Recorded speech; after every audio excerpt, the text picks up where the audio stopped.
বঙ্গভূমির প্রতি কবি মাইকেল মধুসূদন দত্ত।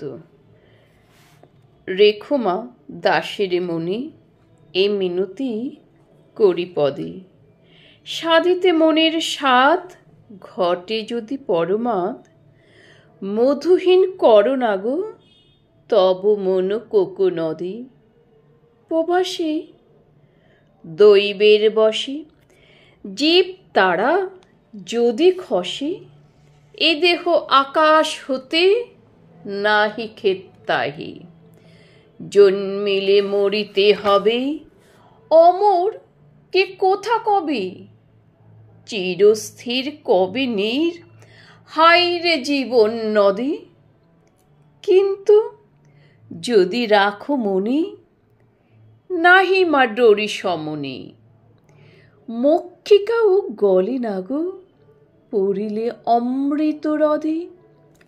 সেই ধন্য নরকুলে লোকে যারে নাহি ভুলে, মনের মন্দিরে সদা সেবে সর্বজন।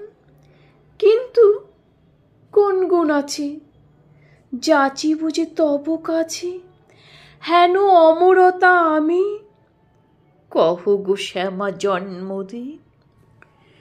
তবে যদি দয়া করো ভুল দোষ গুণ ধরো, অমর করিয়া বড় দেহ দাসী সুবরদি। ফুটি যেন স্মৃতি জলে মানুষে মা যথা ফলে, মধুময় তামরস কি বসন্তে কি শরদে। রেখো মা দাসের মনি। আমি সংহিতা সাহা কণ্ঠে।